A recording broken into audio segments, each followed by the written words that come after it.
Hello जी, बहुत बहुत दिल से स्वागत है आप सभी का हमारे और एक नए एपिसोड के अंदर। आज के इस एपिसोड के अंदर जो हमने लास्ट एपिसोड के अंदर जो हमारी इनिशियल वायरिंग की थी और हैंडलर्स पैकेज के अंदर जो हैंडलर्स हमने मूव किया था, तो वो किया था। अभी उसको यहाँ पर कंटिन्यू करेंगे और इस एपिसोड के अंदर एक्चुअली देखेंगे कि कैसे डेटाबेस क्वेरी की जाती है और कैसे रिज़ल्ट को पार्स करके क्लाइंट को रिटर्न करते हैं। तो चलिए शुरू करते हैं। चलिए यहाँ पे डेटाबेस क्वेरी करते हैं सबसे पहले। तो डेटाबेस क्वेरी के लिए हम क्या करते हैं, ये जो डीबी है इसके ऊपर बहुत सारी मेथड्स हमें मिलती है। देखिए एग्जैक है, पिंग है, यहाँ पे एक मेथड है देखिए क्वेरी, इसको हम यूज़ कर सकते हैं। अब ये जो क्वेरी है ना, ये भी सबसे बेस्ट पैटर्न नहीं है, ठीक है। इसको मैं थोड़ा सा आगे जाके जब भी हम कॉन्टेक्स्ट कवर करेंगे ना, तो वहाँ पे इसका मैं बेटर वर्जन आपको दिखाऊंगा जो कि आपको प्रोडक्शन के अंदर यूज़ करना चाहिए। लेकिन सबसे पहले सबसे जो सिंपल तरीका है उसको हम यूज़ करेंगे यहाँ पर। तो मैं यहाँ पे लिखता हूँ db.query एंड इसके अंदर देखना हवर करके, हमेशा आपको देखना है हवर करके क्या क्या ये एक्सेप्ट कर रहा है। यहाँ पे क्वेरी हमें पास करनी है जो कि एक स्ट्रिंग होगा। इसका मतलब क्वेरी मतलब क्या है, एसक्यूएल क्वेरी हमें पास करनी है इसके अंदर। एसक्यूएल क्वेरी के लिए यहाँ पे हमें लिस्टिंग्स टेबल के अंदर से अगर आईडी, टाइटल, डिस्क्रिप्शन रिसीव करना है तो कैसे लिखते हैं हम एसक्यूएल क्वेरी। मैं उम्मीद करके चल रहा हूँ कि आपको एसक्यूएल क्वेरी कैसे लिखते हैं ये ऑलरेडी पता है। तो मैं इसको ना ऐसे नए लाइन पे लेता हूँ ताकि थोड़ा सा रीडेबल यहाँ पर हो जाए। यहाँ पे करेंगे सिलेक्ट, राइट, और आईडी हम सिलेक्ट करेंगे, टाइटल सिलेक्ट करेंगे, डिस्क्रिप्शन सिलेक्ट करेंगे, प्राइस सिलेक्ट करेंगे, और क्या चाहिए हमें, may be created at select करेंगे। और क्या था हमारे पास, एक बार देख लेते हैं हमारे माइग्रेशंस के अंदर रहेगा नहीं। यहाँ पर क्या है, प्राइस, सिटी है, सिटी को भी कर लेते हैं सिलेक्ट, क्यों रखना है इसको, है ना। सिटी को भी कर लेते हैं सिटी, इस तरह से देखिए ये हो गया। Select ID, title and created at. उसके बाद हमें लिखना है, यहाँ पे मैं न्यू लाइन पे लेके आता हूँ इसको, फ्रॉम, और फ्रॉम के बाद लिखना है टेबल का नाम जो कि है लिस्टिंग्स, ये हमारा टेबल का नाम है। एंड उसके बाद न्यू लाइन पे करते हैं, थोड़ा सा ऑर्डर बाय करते हैं इसको, और इसको करते हैं क्रिएटेड एट, और ऑर्डर जो है ना वो है डिसेंडिंग ऑर्डर। इसका मतलब जो लास्ट में जो क्रिएट हुआ है वो आइटम पहले दिखेगा हमें। नॉर्मली हम इस ऑर्डर में फेच करते हैं डेटा, नहीं तो डिफ़ॉल्ट जो होता है वो होता है असेंडिंग ऑर्डर, मतलब जो पुराना रिकॉर्ड है सबसे ऊपर, उसके बाद नया नया नया ऐसे आता है, हम उल्टा कर रहे हैं। ओके, और एक अच्छी प्रैक्टिस होती है कि हम इसके ऊपर लिमिट डालते हैं। तो मैं अभी के लिए 100 का लिमिट डालूंगा जो कि इनफ है हमारे लिए। आगे जाके हम इसके अंदर पैजिनेशन करेंगे तो वहाँ पे मैं आपको दिखाऊंगा कि कैसे इसको और इम्प्रूव किया जा सकता है। बट फ़िलहाल के लिए इतना इनफ है। एंड मैं एक काम करता हूँ, ये इसको इस लाइन पे लेके आता हूँ ताकि वो कंप्लेंट ना करे। देखिए ये हमारी क्वेरी जो है इस तरह से हमने लिखी है। अभी यहाँ पे ये जो रो है इसके ऊपर हवर करके देखेंगे कि यह रिटर्न क्या कर रहा है। देखिए रिटर्न कर रहा है एसक्यूएल रोज, रोज रिटर्न कर रहा है और एरर रिटर्न कर रहा है। तो उसको रिसीव करते हैं। टू जो वैल्यूज़ है रिटर्न हो रही है, पहला है रोज़ और दूसरा है एरर। तो ऐसे मैंने लिख दिया। अब सबसे पहले गोlang के अंदर हम एरर को हैंडल करते हैं। तो इफ़ एर नॉट इक्वल टू नील, अगर ऐसा है कुछ एरर आती है तो लॉग प्रिंट एफ यहाँ पर करेंगे। एंड यहाँ पे मैं करता हूँ क्वेरी, किस क्वेरी के अंदर एरर आई है, मे बी इसको भी हम यहाँ पे लॉग करेंगे इस तरह से। एंड यहाँ पे पूरे एरर को बेसिकली इस तरह से कर रहे हैं तो सारी डिटेल्स उसके अंदर हमें मिलेगी। ठीक है, इसको आगे जाके हम इम्प्रूव करेंगे। अभी जस्ट हम नॉर्मल एक स्टैंडर्ड आउटपुट वाला लॉग कर रहे हैं, इसको प्रोडक्शन के लिए कैसे करना है वो आगे आएगा। ठीक है, अब देखना यहाँ पर हमें एक काम करना है। एरर अगर आती है तो क्लाइंट को हमें भेजना है ना एरर कि समथिंग वेंट रॉन्ग, 500 एरर हो सकती है मे बी। तो वो हम गोlang के अंदर कुछ ऐसे करते हैं, जो HTTP पैकेज होता है उसके ऊपर मेथड्स हमें मिलती है। एक है एरर, देखिए HTTP एरर, इस तरह से आप कर सकते हो। एंड ये क्या करता है, देखिए replies to the request, directly reply करता है, रिस्पॉन्स के अंदर चला जाएगा आपका with the specified error message and HTTP code जो को हमें करना है। यहाँ पे एरर आ गए तो सीधा रिस्पॉन्स देंगे और उसके अंदर जो मैसेज है और HTTP कोड है वो पास करेंगे। इसके अंदर सबसे पहले तो हमें जो रिस्पॉन्स राइटर है वो पास करना होता है, देन एरर जो मैसेज है, देन कोड। तो यहाँ पे हमारे पास राइटर जो है W, यहाँ पे मैसेज हम लिखेंगे। अभी के लिए मैं लिखूँगा इंटरनल एरर। एरर हैंडलिंग जो है इसको भी हम इम्प्रूव करने वाले हैं। अभी के लिए सिंपलेस्ट तरीका यहाँ पे मैं आपको दिखा रहा हूँ। उसके बाद यहाँ पे हमें देना है कि क्या है इसका तीसरा कोड है, HTTP स्टेटस कोड। तो ये 500 हमें देना है, जो कि सर्वर की इंटरनल एरर जो होती है। तो हमने ऑलरेडी देखा है HTTP के ऊपर बहुत सारे कॉन्स्टेंट्स आपको मिलते हैं। तो यहाँ पे इंटरनल सर्च करोगे तो इंटरनल सर्वर एरर जो है ये कुछ ऐसे दिखेगा। देखिए, HTTP internal status internal server error, जो कि 500 होता है। बाय द वे यहाँ पर आप देख सकते हो 500 है। और यहाँ पे ऐसे करते हैं ना, तो यहाँ से और एक चीज़ हमें करनी होती है, इसके बाद रिटर्न आपको लिखना है ताकि हम आगे ना जाए, यहाँ से ही हमारी चीज़ें जो है रिटर्न हो जाए। ठीक है, इससे आगे नहीं पहुँचना है हमें अभी। अब देखिए, ये हो गया, एरर हमने हैंडल कर दी। अभी हमारा जो नेक्स्ट काम है वो ये है कि ये जो रोज़ है ना, ये क्या है, इसके बारे में थोड़ा सा देख लेते हैं। सो क्वेरी के ऊपर कंट्रोल या कमांड क्लिक करके अगर चलते हैं, इसकी जो रिटर्न वैल्यू है ये वाली रोज़, इसके ऊपर भी कंट्रोल कमांड क्लिक, एंड यहाँ पे देखना rows is the result of query, it's cursor starts before the first row. Cursor देखिए, इसका मतलब ये जो रोज़ है वो एक्चुअली एक पॉइंटर है, खुद डेटा नहीं है उसके पास। हम बाद में जाके उसको लूप करके जो डेटा है उसको फेच करते हैं। सो यहाँ पर ये जो रोज़ हम यहाँ पे, ये जो हमें रिसीव हो रहा है ना, इसको हमें क्या करना पड़ता है ना, यहाँ पे रोज़ डॉट क्लोज, इसके ऊपर एक मेथड कॉल करनी पड़ती है। देखिए, रोज़ डॉट क्लोज। अब ये क्लोज मेथड क्या है, इसके ऊपर अगर चलते हैं तो यहाँ पे आप देखना, close closes the rows preventing further enumeration. इसका मतलब ये जो रोज़ हमने ओपन किए हैं यहाँ पर, इसका मतलब ये बिहाइंड द सीन कनेक्शन को होल्ड करके बैठा हुआ है, और इसको हमें यहाँ पे क्लोज़ करना पड़ता है। यहाँ पे क्लोज़ करेंगे तो आगे लूप कैसे करेंगे, यहाँ पे एक चीज़ रहेगी हमारी, डिफ़र करना है इसको। इसका मतलब बाद में जब ये फंक्शन रिटर्न हो जाएगी, उसके बाद ये डिफ़र कॉल हो जाएगा, और अगर रोज़ क्लोज़ नहीं हुए हैं तब तक, तो ये फाइनली इसको क्लोज़ कर देगा। ये लाइन जो है यहाँ पे बहुत ज़्यादा ज़रूरी है, इसको आप लास्ट में भी रख सकते हो, बट वो अच्छी प्रैक्टिस नहीं है। एक गुड प्रैक्टिस ये होती है कि जितना अर्ली हो सके उतना इस डिफ़र को करो। इससे क्या हो जाएगा, इससे अगर लेट से लास्ट में रखते हो, यहाँ पे बहुत सारा आपका कोड है, अगर यहीं पे अगर आपकी कोई एरर आ गई तो यहाँ तक हम पहुँचेंगे ही नहीं, तो ये कभी रजिस्टर होगा ही नहीं, तो ये कभी रन भी नहीं होगा, राइट।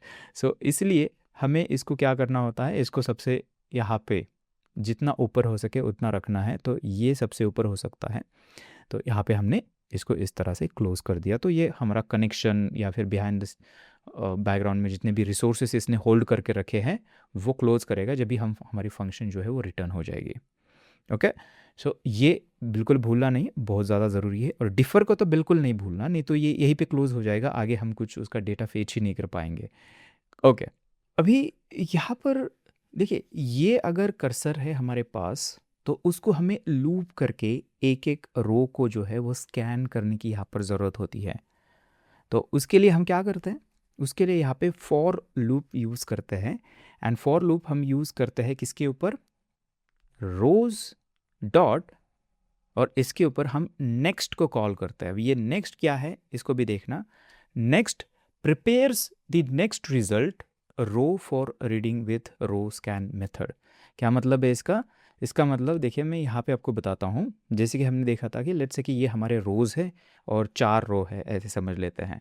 तो हमारे पास जो कर्सर है वो यहाँ पे है, अभी पोजीशन जो पहला रो है उससे पहले।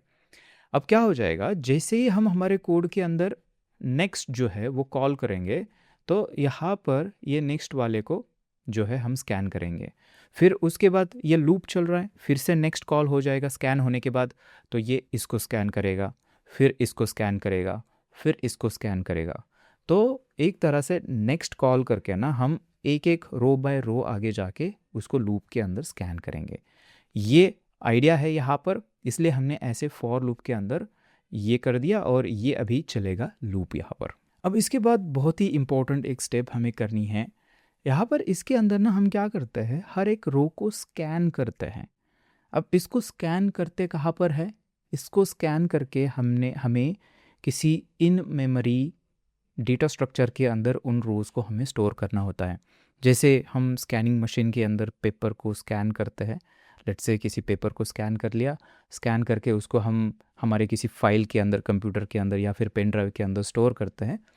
बिल्कुल उसी तरह से ये जो रोज़ है, ये जो डेटाबेस के अंदर का जो स्ट्रक्चर है, उसको हम स्कैन करके हम हमारे इन मेमोरी किसी डेटा स्ट्रक्चर के अंदर स्टोर करेंगे। और गोलैंग के अंदर जब भी इस टाइप का डेटा स्टोर करने की बात आती है तो हम यहाँ पे स्ट्रक्ट्स यूज़ करते हैं, कस्टम स्ट्रक्ट्स। तो हम क्या करेंगे, यहाँ पर सबसे पहले इसी पैकेज के अंदर यहाँ पे एक टाइप बनाएंगे और इसको लिस्टिंग नाम देते हैं। ये एक स्ट्रक्ट होगा और अब देखना यहाँ पे L जो है ये छोटा मैंने किया है, इसका मतलब हम यहाँ से इसको एक्सपोर्ट नहीं कर रहे, इसको हम एक प्राइवेट स्ट्रक्ट बना रहे हैं क्योंकि यहीं पे ये यूज़ होगा। अब इसके अंदर क्या क्या होगा, इसके अंदर वही सारी चीज़ें हमें डालनी है जो हमारे लिस्टिंग एक्चुअली दिखती कैसे है। तो हमारे केस में सबसे पहले तो हमारे पास ID फील्ड है, तो ID जो है टाइप स्ट्रिंग है। एंड उसके बाद यहाँ पे हमारे पास और क्या है, हमारे पास टाइटल है जो कि टाइप स्ट्रिंग है, डिस्क्रिप्शन है, सो उसको डालते हैं, वो भी टाइप स्ट्रिंग है हमारे केस में। उसके बाद प्राइस है हमारे पास, देखिए प्राइस जो कि इस टाइप स्ट्रिंग है। एंड उसके बाद है क्रिएटेड एट, ठीक है। एंड ये जो है ना, ये हमारे पास टाइम इस टाइप का है। क्रिएटेड एट जो है ना, टाइम इस टाइप का है। एक और फील्ड हमारा रह गया, आई थिंक स्टेटस हमने ऐड किया था कि नहीं किया था, एक बार देख ले। Country, I think city add किया था, सिटी है ना, यहाँ पे देख लेते हैं। स्टेटस नहीं है, सिटी है, तो मैं उसको भी ऐड कर लेता हूँ यहाँ पे कि ये सिटी है, टाइप स्ट्रिंग है। ओके, सेव करेंगे तो ये इस तरह से फॉर्मेट हो जाएगा। एंड अभी देखना यहाँ पे ना, ये जो लिस्टिंग है इसके अंदर, इस स्ट्रक्ट के अंदर हमें हर एक रो को स्कैन करना है। इसको स्कैन करना या फिर हम डीसीरियलाइज करना भी यहाँ पे बोल सकते हैं। सो यहाँ पर आते हैं एंड सबसे पहले इस लूप के अंदर एक हम स्ट्रक्ट इनिशलाइज करेंगे। सो यहाँ पे कुछ ऐसा करते हैं, देखिए L वार L करते हैं यहाँ पर। और इसका जो इसके अंदर जो हम क्या करेंगे, एक एम्प्टी स्ट्रक्ट जो है उसको सबसे पहले इस तरह से स्टोर करेंगे। वार की भी यहाँ पे शायद ज़रूरत हमें नहीं है। अब ये कंप्लेंट करेगा कि अभी तक ये यूज़ नहीं हुआ है, या फिर एक काम करते हैं, वार की मदद से भी कर सकते हैं। यहाँ पे इस तरह से हम इसको ना इस तरह से जस्ट डिफाइन करेंगे इसके अंदर। इसको अभी तक हमने इसके अंदर कोई भी डेटा असाइन नहीं किया है, ठीक है। वार L जो कि टाइप लिस्टिंग का है, दैट्स इट। अब यहाँ पर एक्चुअली रियल काम हमारा जो है वो शुरू हो जाएगा। तो यहाँ पे हम करेंगे रोज डॉट और इसके ऊपर स्कैन मेथड है। देखिए स्कैन मेथड करती क्या है, scan method copies the columns in a current row in the values pointed at by destination. क्या मतलब है इसका अगर हवर करेंगे तो अब देखना इसके अंदर डेस्टिनेशन हमें पास करना है, जो कि किसी भी टाइप का हो सकता है और ये मल्टीपल हो सकते हैं।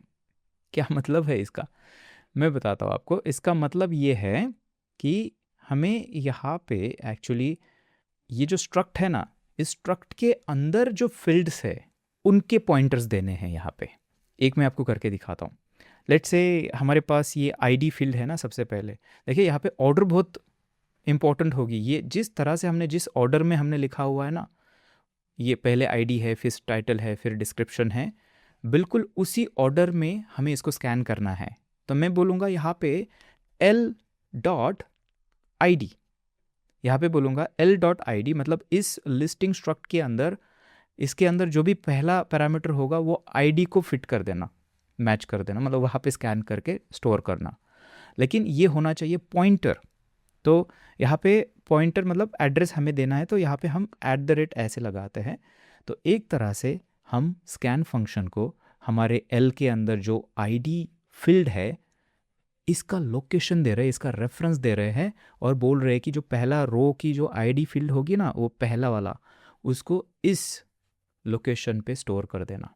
और बिल्कुल इसी तरह से जो सारे फील्ड्स होंगे हमारे, एल डॉट, उसके बाद है टाइटल, यहाँ पे भी हमें @ लगाना है सभी को। उसके बाद यहाँ पर हमें करना है एल, ओके हवर दिख नहीं रहा है, यहाँ पे एल डॉट डिस्क्रिप्शन, उसके बाद सेम उसी ऑर्डर में करना है हमें, ठीक है, इसको उसी ऑर्डर में करना है, एल डॉट, और उसके बाद है हमारे पास क्या है, ऑर्डर एक बार देख लेते हैं, प्राइस है, सिटी है, सो यहाँ पे प्राइस, एंड उसके बाद एल डॉट, प्राइस के बाद हमारे पास क्या था वो, क्रिएटेड एट है, देखिए सिटी रह गया, सिटी रह गया, ये हो गया सिटी, और उसके बाद यहाँ पे क्रिएटेड एट है, so L dot created at. देखिए इस तरह से हमने जो सारे स्ट्रक्ट के फील्ड्स है उनका एड्रेस यहाँ पर स्कैन को हमने दे दिया। बहुत बढ़िया। अब देखिए स्कैन क्या रिटर्न करता है, स्कैन एक एरर रिटर्न करता है, तो इसको हैंडल करना पड़ेगा। सो यहाँ पे हम कैसे करते हैं शॉर्टकट में, इफ़ एरर, एंड यहाँ पे ऐसे करते हैं, और लास्ट में हम यहाँ पे कंडीशन डालते हैं, राइट। ये शॉर्टकट पता है ना आपको, या तो आप नीचे इफ़ एर नॉट नील करके कर सकते हो, या फिर डायरेक्टली इसी के अंदर एक शॉर्टकट यूज़ करके आप ऐसे कर सकते हो, ठीक है। सो यहाँ पर देखिए, यहाँ पर हमें चेक करना है कि एर नॉट इक्वल टू नील। अगर ऐसा है इसका मतलब कुछ एरर आ गई, तो यहाँ पे हम लॉग करेंगे, लॉग प्रिंट एफ, है ना, एंड इसके अंदर करते हैं रोज़ एरर, ऐसा कुछ देते हैं ताकि हमें पता चले कहाँ पे एरर आ गई। एंड यहाँ पे -v, एरर को ऐसे लॉक कर दिया, एंड देन HTTP, हम एरर जो है क्लाइंट को रिटर्न करेंगे यहाँ से। यहाँ पर हमें पता है ऑलरेडी w पास करना होता है, ये ऑलरेडी देखा है ना यहाँ पे, ये वाला देखिए, यहाँ पर ऐसा करेंगे, एंड यहाँ पर मैं बोलूँगा इंटरनल एरर अभी के लिए, एंड ये जो एरर है same HTTP dot internal server error, देखिए ऐसे। एंड इसके बाद हमें यहाँ पे बहुत ज़्यादा ज़रूरी है वो है रिटर्न, उसके बाद आगे हमें नहीं जाना है, यहीं से हम रिटर्न करेंगे। हाँ, यहाँ पे आई थिंक एरर का नाम थोड़ा सा बेटर देते हैं, मुझे लगता है ये रोज़ डॉट स्कैन है, तो ऐसे लिखते हैं कि स्कैन करने के टाइम जो है यहाँ पे दिक्कत आई थी। सो ये हो गया यहाँ पे। अब यहाँ पे हम आ जाएंगे नेक्स्ट लाइन पर, एंड यहाँ पे अभी क्या करना है, यहाँ पे स्कैन हो गया, एरर हैंडल जो है हमने कर दी। अब देखिए हमारे जो पहला रो होगा ये इस लिस्टिंग के एक स्ट्रक्ट के अंदर हमारा एक रेडी हो जाएगा।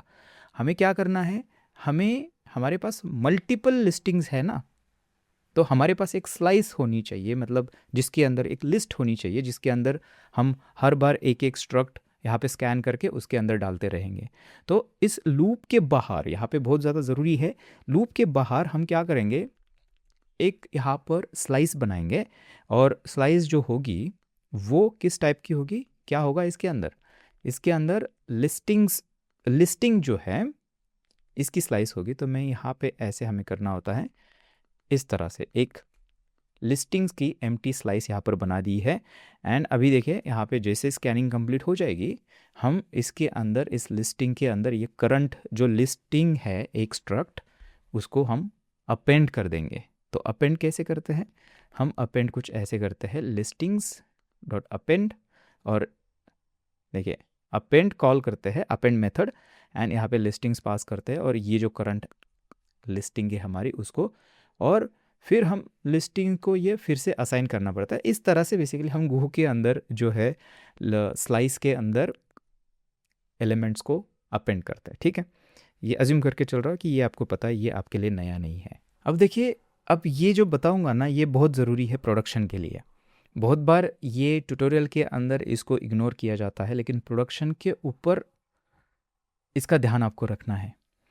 अगर हम ये जो नेक्स्ट है ना, इसको अगर हवर करते हैं, तो यहाँ पर देखना ये रिटर्न क्या करता है, बूल, इसका मतलब ट्रू या फॉल्स। अब ये ट्रू कभी रिटर्न करेगा और फॉल्स कभी रिटर्न करेगा, उसके लिए हमें थोड़ा सा इसको पढ़ना होगा ध्यान से। देखिए, next prepares the next result row for reading with row scan, ये हमने ऑलरेडी देखा।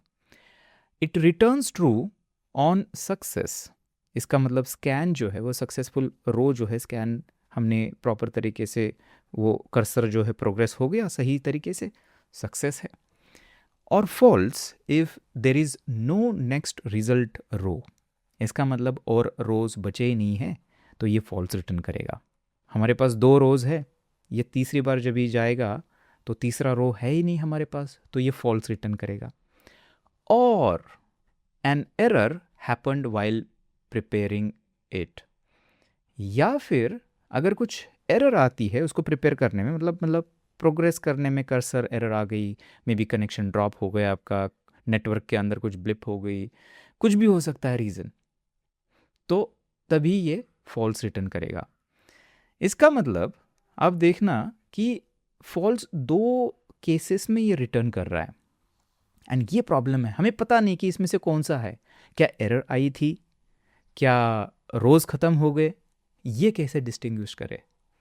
इसके लिए इन्होंने एक सॉल्यूशन बताया यहाँ पर, rows dot err should be consulted to distinguish between the 2 cases. Row dot err को इसका यूज़ करके हमें चेक करना पड़ेगा क्या एरर आई थी, क्या रोज़ हमारे ख़त्म हुए थे। अगर नहीं करेंगे तो क्या होगा, मैं आपको बताता हूँ। देखिए, लेट्स से कि हमने 100 रोज़ के लिए रिक्वेस्ट की है और 100 रोज़ जो है मैच हो गए डेटाबेस में, लेकिन स्कैन करते करते लेट से 50 रोज़ हमारे स्कैन हो गए और जो 51st वाला है वहाँ पे जाके कुछ एरर आ गई। तो एरर आ गए तो ये जस्ट फॉल्स रिटर्न करेगा और हम आगे चले जाएंगे। तो हमारे पास अभी 50 लिस्टिंग्स के स्ट्रक्ट्स रेडी है, वो हम क्या करेंगे, वो क्लाइंट को रिटर्न करेंगे। प्रॉब्लम देख रहे हो यहाँ पे, क्लाइंट को पता नहीं है कि यार टोटल 50 है कि ऑटोमेटिक ट्रंकेट हुआ है क्या है, तो एक तरह से ये बग क्रिएट हो गया आपके एप्लीकेशन के अंदर। तो इससे बचने के लिए हमें क्या करना पड़ेगा, यहाँ पे ये नेक्स्ट जैसे ही ख़त्म हो जाता है लूप, यहाँ पे हमें चेक लगाना होगा फिर से, इफ़, या फिर पहले तो करते हैं रोज डॉट एर, इस तरह से इन्होंने बताया हुआ है ना कि इसको यूज़ करिए। रोज़ कहाँ पे है, रोज़ डॉट एर, इसकी मदद से आप कर सकते हो। तो ये एरर रिटर्न करता है, error returns the error if any that was encountered during the iteration, error may be called after an explicit और इम्प्लिसिट। तो बेसिकली क्या है कि यहाँ पे ये हमें एरर रिटर्न करता है, यहाँ पे अगर कुछ एरर आई है तो, अगर रोज़ ख़त्म हुए हैं तो ये एरर नहीं आती है, अगर कोई नेटवर्क ब्लिप बीच में आ गई तब ये एरर यहाँ पर रिटर्न करेगा।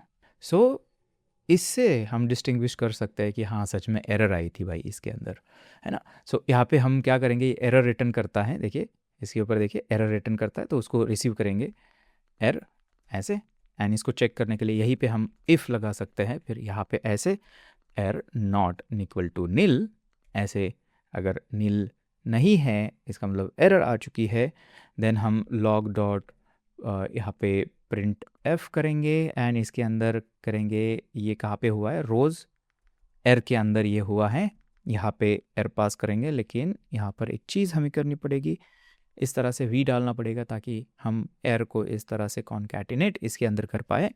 एंड इसके बाद HTTP एरर क्लाइंट को सेंड करनी है ना, तो यहाँ पे हम W पास करेंगे एंड इसके अंदर पहले मैसेज हम देते हैं इंटरनल।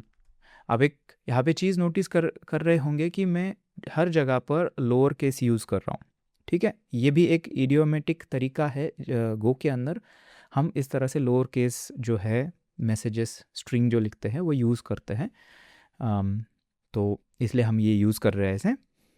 सो यहाँ पे नेक्स्ट जो हमें देना है HTTP and internal server error, ये जो कि 500 स्टेटस कोड हमें रिटर्न करेगा। ओके, एंड इसके बाद यहाँ पे भूलना नहीं है, रिटर्न हमें लिखना है ताकि हम आगे ना पहुँचे। ओके, अब देखिए, अब ये हमारे प्रोडक्शन के लिए रेडी हो चुका है। यहाँ पे प्रॉपर तरीके से हमने एरर हैंडलिंग वगैरह इसके अंदर की है। अभी इसके अंदर हमारा और एक ऑलमोस्ट लास्ट काम वो ये है कि यहाँ पे ऑल ओके तो नहीं सेंड करना है ना, हमें ये जो हमने लिस्टिंग्स को यहाँ पे इस स्ट्रक्ट के अंदर, ये स्लाइस है स्ट्रक्ट की, उसके अंदर हमने स्टोर करके रखा है, सारे लिस्ट है ये। तो इसको हमें क्लाइंट को वापस भेजना है, तो वो हम यहाँ पे करते हैं। तो देखिए ये जो राइट कर रहे हैं ना, हम ऐसे अभी स्ट्रिंग जो है वो राइट नहीं करेंगे। यहाँ पर हमें प्रॉपर जो लिस्ट है स्ट्रक्ट की उसको हमें रिटर्न करना है। तो उसके लिए ना हम क्या करते हैं, ये तरीका नहीं यूज़ करते हैं, हम गोलैंग के अंदर एक चीज़ यूज़ करते हैं जिसको हम जेसन एनकोडर बोलते हैं। तो वो कैसे करते हैं मैं आपको दिखाता हूँ। पहले जेसन इस तरह से पैकेज हमें मिलता है, एनकोडिंग जेसन, आप यहाँ पे देखना ये ऊपर आ जाएगा अभी। पहले यहाँ पर यूज़ करते हैं इसको जेसन, और इसके ऊपर ना हमें न्यू इनकोडर और डिकोडर है। देखिए यहाँ पर हमें चाहिए एनकोडर, क्योंकि एनकोड करना है। डिकोडर का भी हम थोड़ा सा बाद में डिस्कस करेंगे, जब भी हम जो क्रिएट एंड पॉइंट है उसको करेंगे तो वहाँ पे डिकोडर की ज़रूरत होगी। ये एनकोड, हम डेटा को एनकोड कर रहे हैं जेसन के अंदर। ये हमारा है struct, in memory data structure, हमें क्लाइंट के ऊपर भेजना है तो उसको हमें जेसन के अंदर कन्वर्ट करना है। तो वो हम करते हैं इस एनकोडर की मदद से। तो यहाँ पर एनकोडर के अंदर क्या चाहिए हमें, एनकोडर के अंदर इसको चाहिए आईओ राइटर, और हमारा जो W है ये एक्चुअली आईओ राइटर का ही है। तो ये देखिए ये रिस्पॉन्स राइटर जो है ना, ये भी एक आईओ राइटर ही होता है अंदर। तो यहाँ पे हम W को पास कर सकते हैं। एंड उसके बाद इसके ऊपर देखिए एनकोड मेथड है हमारे पास, तो एनकोड मेथड कॉल करेंगे। एंड क्या एनकोड करना है, मैं बोलूँगा कि ये जो लिस्टिंग्स है ना इसको ही एनकोड करके भेज देना। अब ये रिटर्न क्या करता है, देखिए ये एरर रिटर्न करता है। अब इसको मुझे नहीं हैंडल करना है एरर को, अब चाहो तो हैंडल भी कर सकते हो। हैंडल करके क्या करेंगे, यहीं से तो हम रिस्पांस भेज रहे हैं। तो यहाँ पे क्या करेंगे, इसको हैंडल नहीं करना है तो जस्ट हम असाइन करके ऐसे अंडरस्कोर डाल देंगे यहाँ पे कि हम इसको इग्नोर कर रहे हैं, बाकी डेटा हमारा यहाँ से राइट हो जाएगा। राइट, यहाँ पे और एक चीज़ हमें करनी पड़ेगी, क्या करनी पड़ेगी कि बाय डिफ़ॉल्ट आपको पता है जो डेटा सेंड होता है वो प्लेन टेक्स्ट फॉर्मेट में होता है, जेसन फॉर्मेट में नहीं। एक काम करते हैं, इसको ना रन करते हैं प्रॉपर, इसको रन करके देखते हैं कैसे हमारा जो डेटा है वो दिखेगा। तो मैं यहाँ पे मेक रन करता हूँ, इसको रिस्टार्ट करते हैं, और जैसे हम यहाँ से रिक्वेस्ट करते हैं तो आप यहाँ पर अभी देखना हमारे पास प्रॉपर वो डेटा आ चुका है जो डेटाबेस के अंदर हमने सीड किया था। देखिए सारी दोनों रिकॉर्ड्स यहाँ पर हैं। अब यहाँ पे और एक चीज़ देखना आप, हम ये जो डेटा है ये जेसन जैसा तो लग रहा है हमारे केस में, बट अगर हेडर्स अगर आप देखोगे तो यहाँ पे कंटेंट टाइप देखना क्या है, टेक्स्ट प्लेन है। इसका मतलब ये जेसन डेटा नहीं है, जेसन जैसा लग रहा है लेकिन एक्चुअली स्ट्रक्चर टेक्स्ट प्लेन के अंदर आया है। लेकिन हम चाहते हैं कि वो टेक्स्ट जो है वो जेसन के अंदर आ जाए। तो इसको फिक्स करने के लिए हमें जाना पड़ेगा हमारे कोड के अंदर, एंड यहाँ पर जेसन डेटा अगर सेंड करना है तो आपको याद होगा हम क्या करते हैं, W के ऊपर राइट हेडर ये डालते हैं, एंड नहीं राइट हेडर नहीं सॉरी, इसके ऊपर हम हेडर जो हमारा मैप होता है इसके ऊपर हम सेट करते हैं। याद करिए ये हमने ऑलरेडी किया हुआ है। और यहाँ पे करते हैं content type, and second parameter जो है एप्लीकेशन स्लैश जेसन। परफेक्ट, ये हो गया। अब इसके बाद यहाँ पे और एक चीज़ करेंगे, हम जो स्टेटस है ना वो बाय डिफ़ॉल्ट 200 ही होता है। इसको पहले मैं करके देखता हूँ। यहाँ पर हमें हर एक चीज़ इंश्योर करनी है स्टेप बाय स्टेप की, सब कुछ जो हम कर रहे हैं वो सही से हो रहा है या नहीं हो रहा है।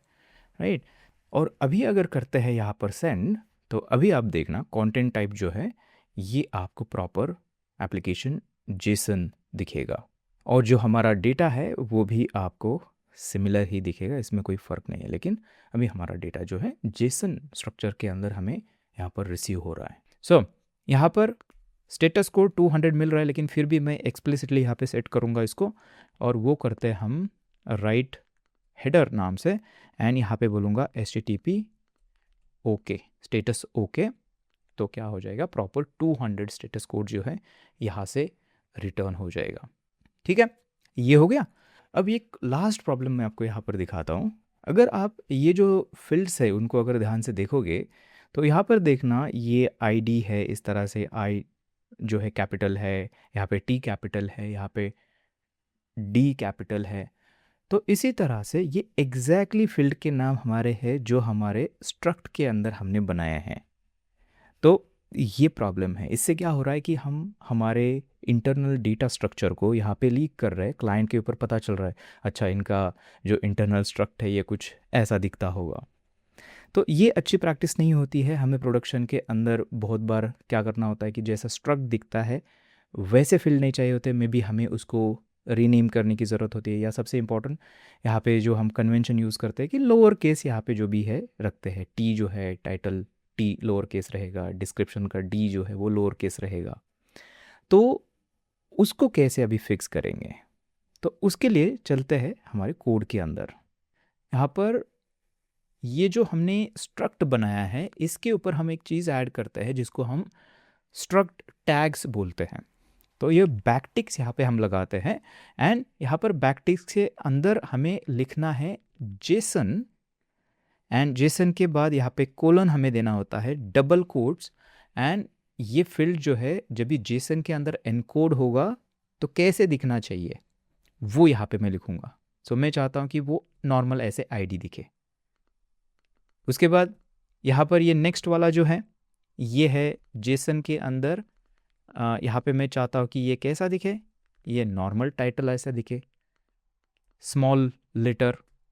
उसके बाद इसको भी देख लेते हैं, जेसन डिस्क्रिप्शन ऐसे। उसके बाद यहाँ पे ये जो है ये कैसा दिखे, ये भी मैं ऐसे दिखाना चाहता हूँ। उसके बाद ये वाला जो है जेसन, एंड ये कैसा दिखना चाहिए, इसको भी मैं चाहता हूँ कि ये कुछ ऐसा दिखे, सिटी। उसके बाद नेक्स्ट वाला जो है उसको भी करते हैं जेसन एंड क्रिएटेड अंडरस्कोर यहाँ पे डालूंगा मैं कि मैं चाहता हूँ कि ऐसा दिखे जो आपको एपीआईज के अंदर दिखता है नॉर्मली। तो ये हो गया, ये जेसन स्ट्रक्ट्स इसको बोलते हैं। तो एनकोडिंग के टाइम ये क्या करेगा, ये अभी तो ऐसे दिख रहा है ना हमें आईडी टाइटल डिस्क्रिप्शन, अब ये एनकोड जैसे होगा तो ये इसके अंदर कन्वर्ट हो जाएगा। देखिए मैं आपको दिखाता हूँ, है ना, सब रन करके देखना है हमें। सो यहाँ पर आके अगर मैं सेंड करूँ इसको तो अभी आप देखना ये आईडी टाइटल डिस्क्रिप्शन ये लोअर केस हो चुका है जैसा हमने स्ट्रक्ट टैग के अंदर मेंशन किया हुआ है। यहाँ पे भी देखिए। अब इसके अंदर ख़ास बात ये है कि अगर आप चाहो कि उसको पूरा ही रीनेम करना है, लेट्स से प्राइस यहाँ पर मुझे करना है पैसा, ऐसा कुछ लिखना है, तो इसको भी अगर सर्वर रिस्टार्ट करके चेक करेंगे तो देखिए करता हूँ फिर से रिक्वेस्ट, एंड यहाँ पर देखना प्राइस पैसा जो है वो आपको दिखेगा। मतलब जैसा हमें चाहिए वैसा आपको यहाँ पे एग्जैक्टली जो फील्ड है वो आप रीनेम कर पाते हो। इससे क्या हो जाता है कि इससे हम जो इंटरनल डेटा स्ट्रक्चर है उसको हम एक्सपोज होने से यहाँ पर बचा सकते हैं। और ये इतना नहीं, इसका बाद में ही यूज़ आ जाएगा जब भी हम डेटा को रिसीव करेंगे, ठीक है, उसको आगे जाके हम देखेंगे। तो वापस यहाँ पर आते हैं और इसको मैं अंडू कर लेता हूँ। ओके, ये है हमारे स्ट्रक्ट टैग्स इनको बोलते हैं। ये हम यूज़ करेंगे सिर्फ एनकोडिंग के लिए नहीं, डिकोडिंग के लिए भी यूज़ होता है। जब भी डेटा हम रिसीव करेंगे क्लाइंट से तभी भी ये काम करता है। तो इसको थोड़ा सा आगे जाके और हम एक्सप्लोर करेंगे, बट अभी के लिए इतना ही हमें करना है। और आप देख सकते हो हमारा यहाँ पे जो एंड पॉइंट है वो रेडी है। हमने यहाँ पे प्रॉपर जो डिपेंडेंसी इंजेक्शन है वो भी किया है यूजिंग क्लोजर और फंक्शन रैप करके वो हमने किया है। और यस जो हमारा पहला एंड पॉइंट है, पहला नहीं है, हाँ पहला ही है जो डेटाबेस से डेटा फेच कर रहा है, वो रेडी हो चुका है।